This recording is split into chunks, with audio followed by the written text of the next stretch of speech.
Bonjour et bienvenue sur cette nouvelle vidéo. Alors aujourd'hui je vais vous parler d'un livre, c'est un livre que j'ai acheté il y a une semaine à peu près je pense. Euh, et en fait j'ai posté une photo sur Instagram et sur ma page Facebook et j'ai eu plusieurs messages me demandant mon avis sur ce livre, s'il était à conseiller ou pas, de quoi il parlait exactement et voilà. Donc je me suis dit au lieu de répondre à plusieurs personnes à l'écrit, autant faire une vidéo pour en parler et voilà, ça fera peut-être connaître ce livre à d'autres personnes. Donc voilà, c'est un livre de Simone Bernot, qui est une psychothérapeute, si je ne me trompe pas, et qui se sert aussi du tarot depuis plusieurs années. C'est un livre qui a été édité, donc là il a été réédité en fait en 2017, mais, euh, mais c'est un livre qui date enfin, sa première édition était en 1999 si je ne me trompe pas. Donc voilà, mais il me semble qu'il a été. En fait, j'ai pas la première version, j'ai pas la première édition, mais d'après ce que j'ai pu comprendre, il a été un petit peu amélioré, un petit peu complété. Donc voilà. C'est un livre qui parle du tarot bien sûr et de psychologie, ce qui est assez rare en fait sur les livres, surtout pour le tarot de Marseille, des livres qui vont le traiter d'une façon plus moderne, j'ai envie de dire, de façon plus psychologique, qui vont aider à avancer avec, à trouver ses propres réponses, plutôt que des livres qu'on a l'habitude de voir sur le tarot de Marseille notamment, qui sont des livres davantage de l'ordre vraiment de la divination pure. Euh, Ici, voilà, on est vraiment sur, comme son nom l'indique, sur l'utilisation en psychologie du tarot. Euh, enfin, c'est vraiment un livre qui est assez bien fait, assez compact. Euh, il faut peut-être, enfin, l'auteur explique très bien je vais vous montrer, hein, l'auteur explique très bien les bases, en fait, on va dire, de la psychologie, euh, pour pouvoir utiliser un tarot de cette façon-là. Euh, il est, euh, oui, pour les débutants ou euh, oui, il peut être conseillé aux débutants. Il n'est pas toujours facile à comprendre, surtout si on a du mal avec les notions de psychologie. Mais il reste quand même assez clair et assez bien expliqué. Et ce qui est pratique pour les débutants, c'est que vous avez dedans elle explique en fait la marche à suivre pour pouvoir tirer les cartes. Elle explique assez bien le différents tirages avec plein d'exemples. Donc voilà, c'est toujours un plus quand on débute. Euh, donc voilà, c'est un livre aux éditions Le Courrier du Livre. Alors je connais pas tellement cette maison d'édition, je pense pas que j'ai d'autres livres de chez eux. Donc voilà, mais c'est à voir s'ils ont d'autres livres intéressants comme ça sur ce thème-là. C'est un livre assez épais. Moi je l'ai trouvé dans un espace culturel, pour pas citer de marque, mais voilà, prix éditeur il est à 24,90. Là où je l'ai pris c'était à 23,66. Bon, il n'y a pas grande différence, mais c'est toujours ça. Ça reste pas un prix exorbitant pour un livre, surtout aussi épais et aussi de bonne qualité quand même, et qui est en plus très joli et tout en couleur, vous allez le voir. Donc voilà, alors voyons je vais vous montrer ce qui est dedans. Donc tarot et psychologie des profondeurs, mieux se connaître pour mieux comprendre les autres. Donc bon, vous avez un petit marque-page publicitaire qui est fourni avec. Une très jolie page première page qu'on retrouve aussi après à chaque chapitre. Donc tarot et psychologie, vous avez hop, une introduction où alors là l'auteur explique la construction de son livre en quelque sorte et le pourquoi. Donc voilà, ça reste toujours intéressant. Donc le premier chapitre, on commence avec les quelques grandes notions de psychologie. Donc voilà, c'est ici où l'auteur va vous expliquer en fait les différents thèmes principaux qu'on peut aborder, qu'on peut retrouver en thème de psychologie. Donc là, on a les symboles, ce que c'est, à quoi ça sert, comment ça fonctionne. Donc voilà, les symboles. Deuxième chapitre, on a les archétypes. Ensuite, la psyché, le moi, le soi, l'ombre, et il y en a un autre, l'anima et l'animus. Donc voilà, chaque fois elle explique ce que c'est, à quoi ça sert, oui, à quoi ça sert, comment on peut l'utiliser, enfin, comment on peut s'en servir, et ce que veut dire ces thèmes. Donc voilà, chapitre 2, donc on attaque les 22 arcanes majeures et la quaternité psychique. Alors c'est quelque chose qu'on retrouve pas forcément dans les livres de tarot, enfin en tout cas personnellement j'avais pas vraiment vu, mais voilà, ça se base sur en quelque sorte les quatre éléments, les quatre fonctions, on va dire. Donc c'est très bien expliqué, avec chaque fois le mode extraverti et introverti. Donc voilà, en fait, elle range, suivant ce diagramme, en fait, elle range les arcanes majeures en quatre catégories. Donc la catégorie des sentiments, la catégorie de la pensée, des sensations et de l'intuition. Et avec les cartes centrales, la carte 11 et 22, qui sont des cartes centrales, enfin elle vous explique tout ça. Je trouve ça assez intéressant, ce système de rangement. Je suis assez d'accord avec ça. Et je trouve ça intéressant qu'elle ait placé en carte centrale la carte 11 et 22, qui sont des chiffres en numérologie, pour ceux qui s'intéressent à la numérologie, assez particulier et un petit peu différent des autres. Donc voilà, je trouve ça assez intéressant. Donc voilà, alors chaque fois elle va vous expliquer les différentes fonctions, donc la fonction sensation, la fonction de l'intuition, de la pensée et du sentiment. Donc voilà, ça c'est très bien fait, c'est quelque chose qu'on ne retrouve pas forcément dans les autres bouquins. Donc le chapitre 3, là on va attaquer les symboles des arcanes majeures. Donc là elle vous explique ce que l'on doit regarder en fait lors d'un tirage, ce qui va avoir une forte symbolique. Donc elle s'attaque vraiment aux points principaux, et c'est pas quelque chose d'exhaustif, mais voilà, c'est toujours intéressant, et elle a ciblé quand même les thèmes principaux. Donc les personnages,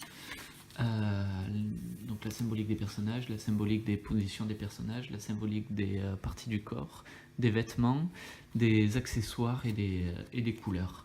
Puis après, donc elle attaque la symbolique des arcanes. Alors ils ne sont pas rangés comme on a l'habitude de retrouver dans l'ordre des cartes de 1 à 21 plus le mat. Là elle les a rangés par l'ordre donc par l'ordre en fait d'un système qu'elle explique dans son livre, et qui rejoint son graphique que je vous ai montré. Donc en fait, pour vous montrer sur le schéma, elle va attaquer les descriptions des arcanes par la première carte, donc va être l'empereur, puis après la première carte du domaine des intuitions, la première carte du domaine de la pensée, et la première carte du domaine des sentiments. Puis après elle va attaquer et voilà, et la deuxième, et ainsi de suite. Donc voilà, juste pour vous dire que les arcanes majeures ne sont pas forcément rangées dans l'ordre de numérotation, mais par un système qui est assez clair et qu'elle explique très bien. Donc voilà, par exemple, la première étape, donc l'œuvre en noir, le principe, donc les cartes du principe de l'ordre des sentiments, de l'ordre de la pensée, de l'ordre de la sensation et de l'intuition. Donc voilà, on attaque par la première carte qui est pour elle l'empereur. Donc voilà, et ainsi de suite. L'empereur, donc l'ordre de la pensée. Après on a l'intuition avec le battleur. Les sentiments avec la papesse.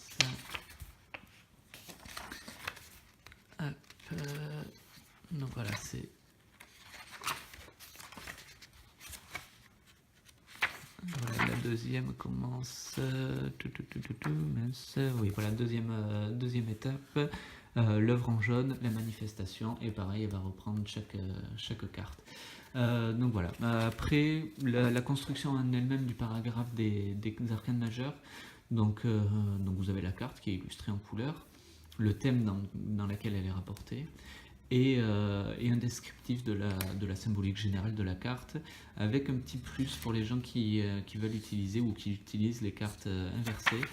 Donc un paragraphe avec la carte inversée, donc les problématiques que ça peut engendrer, les blocages, etc. Donc voilà, les paragraphes sont assez bien faits, ils comportent tous à peu près 2-3 pages. Et c'est des descriptifs et des symboliques qui sont assez intéressantes et et qui sont vraiment orientés développement personnel et psychologie. On n'y aborde pas vraiment le cas de la divination pour les gens qui s'intéressent surtout à ça. Ce livre, c'est vraiment pas le livre qu'il vous faut. Donc voilà, là on est vraiment sur de la psychologie. Donc voilà, donc là elle décrit les 22 arcanes majeures. Ensuite, où est-ce que je l'ai? Chapitre. Donc voilà. Après, chapitre 4, donc les tirages, généralité. Donc ça, c'est très bien pour les débutants. Ça vous explique ce qu'est la synchronicité, comment faire un tirage, etc. Donc voilà, un paragraphe de quand et comment faire un tirage. Donc voilà, c'est toujours un petit plus pour les débutants. Je m'y suis pas tellement attardé dessus, mais voilà, enfin j'ai survolé ce paragraphe, ce chapitre, mais ça a l'air assez bien expliqué. Et voilà, c'est toujours un plus quand on débute. Et ensuite le chapitre 5, donc là elle va expliquer les tirages de une carte jusqu'à des tirages de 7 cartes. Donc chaque fois elle va expliquer ce qu'est le but d'un tirage en une carte, le but d'un tirage en 2 cartes, le but d'un tirage en 3 cartes, et ainsi de suite, avec chaque fois un ou plusieurs exemples de tirages, un ou plusieurs tirages avec chaque fois des exemples. Par exemple là, tirage à une carte, donc elle explique le tirage, à quoi sert un tirage à une carte. Donc elle explique, elle montre comme exemple le tirage de la coupe, elle explique ce que c'est une coupe, à quoi ça sert, quelle est sa symbolique, et elle explique, il y a un paragraphe pratique qui explique vraiment pas à pas comment réaliser une coupe, et avec des exemples chaque fois, donc deux ou trois exemples. Un autre tirage à une carte, donc tirage de l'énergie du moment. Donc là pareil, elle va expliquer ce que veut dire l'énergie du moment, ce que ça symbolise, ce que ça représente, pourquoi faire un tirage comme ça. Et pareil, deux ou trois exemples. Hop, voir plus. Ensuite, un autre tirage à une carte, le tirage conseil ponctuel. Donc voilà, pareil, à quoi ça sert, pourquoi le faire. Et des exemples de tirage. Ensuite, on passe au tirage en 2 cartes. Donc, ce que représentent des tirages en 2 cartes, la dualité, l'opposition, la complémentarité, etc. Et des exemples de tirage. Donc, tirage, la confrontation avec l'ombre. Donc, elle explique ce que veut dire ce tirage, ce que ça représente. Et pareil, on retrouve des exemples illustrés chaque fois en couleur. Donc voilà. C'est comme ça jusqu'au tirage à 7 cartes en fait. Voilà, tirage en 3 cartes et ainsi de suite jusqu'au tirage en 7 cartes. Hop. Donc voilà, tirage en 7 cartes, par exemple tirage de la réalisation. Donc là pareil, elle explique la méthodologie de son tirage et des exemples. Le chapitre suivant, donc c'est le chapitre numéro 6, le tirage astrologique sur 12 cartes. Donc là c'est un petit chapitre à part. Personnellement c'est pas comme ça que j'utilise le tirage astrologique, mais bon c'est toujours ça peut toujours être utile. Je sais que beaucoup l'utilisent de cette façon-là. Donc voilà, c'est quand même assez rapide. Ce chapitre-là, moi personnellement j'aurais aimé qu'elle le développe un petit peu plus. Mais voilà, c'est assez rapide, avec là encore un exemple de tirage qui est toujours assez intéressant, même quand on a l'habitude de faire des tirages. Enfin, je sais que moi j'apprécie toujours quand il y a des exemples de tirage pour expliquer pour expliquer le fonctionnement justement du tirage, c'est toujours un plus. Ensuite, le chapitre 7, donc le chemin des arcanes. Donc là, c'est quelque chose d'assez ludique. C'est des choses que moi j'aime bien faire en fait. Là, en fait, elle va expliquer un tirage qui va vous permettre de comprendre la symbolique des arcanes majeures tout en pratiquant, tout en faisant un tirage. Donc voilà, c'est un tirage par jour. Donc premier jour, donc ça va représenter la carte du battleur par exemple. Et le tirage, la question peut être quelle idée nouvelle, quel projet est-il opportun de mettre en œuvre aujourd'hui dans ma vie. Donc voilà, tirage d'une carte, elle conseille de tirer une carte. Deuxième jour, la papesse, comment je me manifeste dans l'existence, quelle est la qualité de ma présence, tirage d'une carte. Troisième jour, l'impératrice, et ainsi de suite. Tout ça, donc là, ça reprend chaque jour reprend une arcane. Et le 28e, enfin, hop, 26e jour, est-ce que je n'ai, ce que je n'ai jamais dit ou demandé, tirage d'une carte conseil sur cette question, et voilà, jusqu'au 28e jour où elle conseille de reprendre tous les tirages effectués et d'en faire une synthèse, de les analyser un petit peu plus les uns par rapport aux autres. Donc voilà, c'est quelque chose d'assez ludique et assez intéressant et qui permet d'en découvrir un petit peu plus sur chaque symbolique des arcanes, sur le thème, sur les thèmes principaux de ces arcanes. Le chapitre 8, donc là on est sur des exemples pratiques en fait au travers de quelques grands problèmes. En fait elle va vous parler des grands problèmes qu'on pourra rencontrer lorsqu'on fait des tirages de psychologie, enfin, les problèmes qui sont le plus souvent abordés, c'est-à-dire par exemple là, les états dépressifs. Donc elle montre des exemples de tirage avec comment aborder ces situations, comment guider en fait le consultant, ou comment se guider soi-même. Donc voilà, il y a plusieurs exemples qui sont assez intéressants. Ensuite, un autre thème, par exemple, l'activisme. Ça. Ensuite, enfin, il y a 3-4 thèmes comme ça. Voyons si j'en trouve un autre. Les idées obsessionnelles. Enfin voilà, c'est. Chaque fois, il y a des tirages qui sont chaque fois illustrés et très complets. Le ressentiment, la jalousie, la colère, bon bref, voilà. Elle aborde tous les domaines principaux des problématiques qu'on peut rencontrer. Donc voilà, le chapitre 9, donc là on va attaquer les arcanes mineurs. C'est vraiment un plus pour ce livre, je trouve, bien que les paragraphes soient beaucoup plus petits et qu'il y a moins de développement, enfin, c'est moins développé que les arcanes majeures. Ça reste un plus parce que c'est vraiment quelque chose qu'on trouve rarement en fait dans les livres en français sur le tarot de Marseille. Les arcanes mineurs ont toujours, encore plus que les arcanes majeures, un côté divinatoire que les auteurs ont du mal à se débarrasser, enfin, ou que voilà, il y a très peu de livres qui en parlent. Et donc là, c'est un plus assez intéressant. Donc là, elle parle de la structure des arcanes mineurs. Donc pareil, elle est rejointe avec donc la psychologie, elle explique chaque série ce que ça représente, les bâtons, les épées, les coupes et les deniers. Elle les rattache pareil que les arcanes majeures qu'on a vu au départ, donc les deniers et le domaine de la sensation, les épées le domaine de la pensée, etc. Donc là on a quelque chose sur les domaines extravertis et introvertis.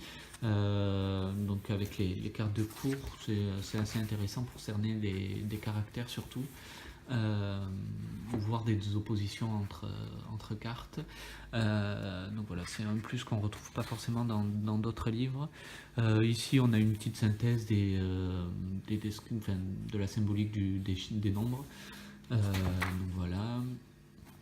Et après, donc, elle attaque vraiment la description des arcanes mineurs. Donc, elle les regroupe par numéro. Donc, elle commence par les as, la symbolique des as en général. Et puis après, as de denier, et as de coupe, etc. Donc, on a un paragraphe sur la symbolique de l'as de denier, là par exemple. Puis après, on a en fait un petit tirage, pareil, lié à cette carte. Par exemple, question liée à l'as de denier, donc suis-je en accord avec mon corps physique? Brasser les arcanes majeures et mineures en tous sens et tirer 3 cartes. Carte 1 va représenter mon corps me plaît-il ou non. La carte 2 va répondre à la question mon corps est-il en bonne santé. La carte 3, est-ce que je m'occupe suffisamment de mon corps ou d'une bonne façon? Donc voilà, après le conseil de mettre une carte conseil, de tirer une carte conseil de plus pour toutes les cartes qui vont être sorties à l'envers. Et donc voilà, et avec un exemple de tirage, un exemple plus court que les exemples précédents qu'elle a pu donner dans le livre, mais voilà, c'est toujours un petit plus encore. et la synthèse, le récap de cette carte. Puis après elle attaque donc les autres as, as de bâton, donc on a le même système avec un exemple de tirage lié à cette carte. Donc voilà, elle met peut-être pas des exemples là pour le coup chaque fois, mais elle donne un tirage lié à la carte chaque fois. Et donc voilà, en fait elle fait ça pour chaque carte, les 56 cartes des arcanes majeures, mineurs. Pour les... hop, y compris... Hop, où est-ce que je les ai... Y compris normalement pour les cartes de cours, elle fait la même chose. Hop, ouais voilà, donc les valets, donc pareil, descriptif des valets, la synthèse, et un tirage lié à cette carte avec un exemple de tirage. Donc voilà. Et le livre se finit avec ça, normalement après il y a juste une conclusion. Voilà, une bibliographie, donc ça c'est assez intéressant parce que tout au long du livre en fait elle cite elle cite d'autres livres, donc voilà, et elle donne quelques bons livres en plus qui sont toujours intéressants si vous voulez développer un petit peu plus. Un petit mot sur l'auteur, donc qui raconte ce qu'elle a fait, ce qu'elle fait dans la vie, etc. Et donc la table des matières, vous voyez qu'il est en fait assez complet, assez rempli.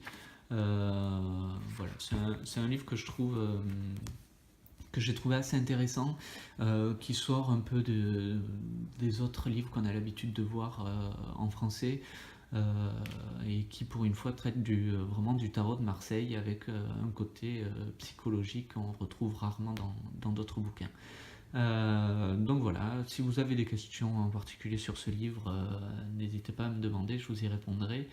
Et vraiment, bon, je vous le conseille, mais que vous soyez débutant ou non, il y a forcément des choses qui peuvent vous être utiles et vous donner, même si vous êtes plus que confirmé dans ce domaine, d'autres aspects supplémentaires toujours intéressants à prendre.